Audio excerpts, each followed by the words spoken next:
Hi, good morning children. Welcome to the online class children. Long back we have discussed about types of respiration.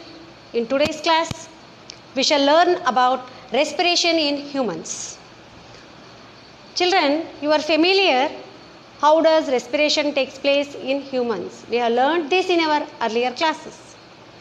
How does this respiration takes place and the organs involved in it? Okay children, now we shall move on to the characteristics of respiratory organs, that is nothing but lungs. You know that in human beings the respiration plays very important role. The main respiratory organs are a pair of lungs. The respiration in humans include nose, pharynx, larynx, trachea, bronchi and bronchioles, and lastly it is lungs. This diagram is very important children. Human respiratory system. It starts from nose, that is nothing but nasal cavity. We even call that nose as nasal cavity. Starting this nasal cavity, the back region, behind region between here which I am showing you is called as pharynx. Got it children? And next it is a tubular called as trachea. This trachea, the topmost part of trachea is called as larynx. The trachea divides into two tubes called as bronchiole, and the branches divides into branches called as bronchioles. Got it children? Now starting from the nose and the mouth also connects.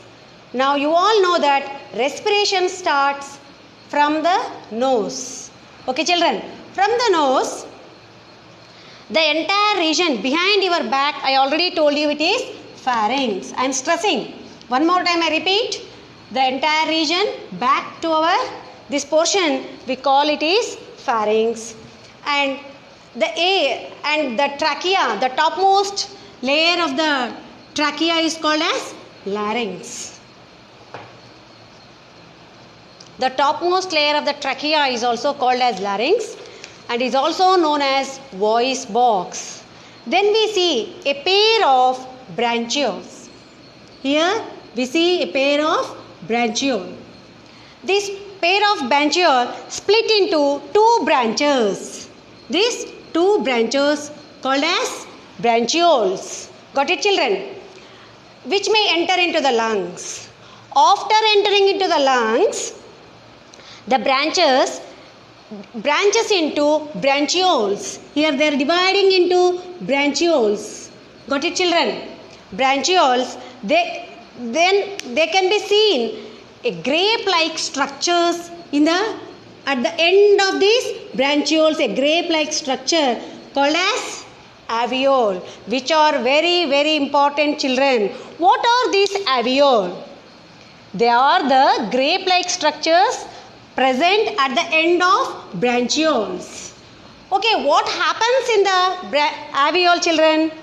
We don't know, isn't it? Now we see that exchange of gases takes place in alveoli.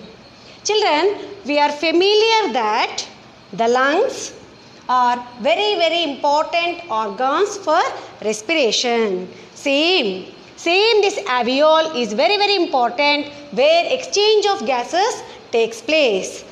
Now you know that how the respiratory system has been divided, isn't it? From the nose, from the nasal cavity it is pharynx. Next it is larynx. It is also called as voice box. Larynx is also called as voice box. Next it comes trachea. Next bronchiole. Next bronchioles, alveoli, which very important one. And in our earlier classes we even discussed about anaerobic respiration and aerobic respiration. Presence of oxygen and absence of oxygen we discussed, isn't it? So now it is easy for us to focus respiration in human beings. Now okay children, Now what is the site of exchange of gases? You should write. Yes, it is alveole is the center. It is the site of exchange of gases in the lungs. Got it? And now, okay children, now we shall move on to trachea. Trachea and bronchi, they have a ring-like structures present on them.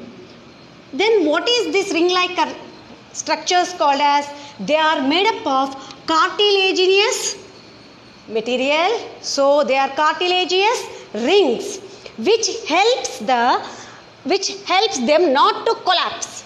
Suddenly you imagine one balloon is taken. If you have blown the air inside the balloon, then the balloon will enlarge, isn't it? When you blow the air, balloon will enlarge. When you suck the air outside, then what will happen? The balloon will automatically collapse. That should not happen to the trachea and bronchiole. So it is supported by cartilaginous rings. Got it, children? Now the lungs are placed on the diaphragm. Both the lungs are placed on the diaphragm. There in between the two lungs there is a slot or a gap where our human heart lies. Isn't it? Children, very, very important one. Diaphragm. Okay children, now we know that as soon as we breathe in air, when we inhale, our lungs will enlarge, isn't it? When they enlarge in volume, the atmospheric oxygen or air goes inside the lungs with more pressure, isn't it? This is what we call it as inspiration. What it is called as? The intake of oxygen inside the lungs. Then when the atmospheric air is taken inside, now the air enters into the alveole. Very, very important. After entering into the through nasal cavity, pharynx, larynx and bronchioles, now it enters to the alveole where exchange of gases takes place. This alveole is richly supplied with blood capillaries or blood vessels. Blood vessels in the alveole, do you know, exchange of gases takes place, and in exchange of when exchange of gases are taking place, then the alveole is richly supplied with blood vessels. Blood takes the oxygen and it gives that carbon dioxide from that, and it will take away to the lungs for purification. Now we shall see how exchange of gases takes place. When the blood is coming inside the lungs and giving out oxygen and taking out carbon dioxide, then when we take in oxygen into lungs, alveole is supplied with blood vessels, blood capillaries. Now the oxygen which is present in the alveole is taken by the blood to every part of the body, and the blood in return collects impure blood, that is carbon dioxide, from the organs to the lungs for purification. This is what happens in the lungs, that is called as respiration or exchange of gases in the alveole. Is it clear, children?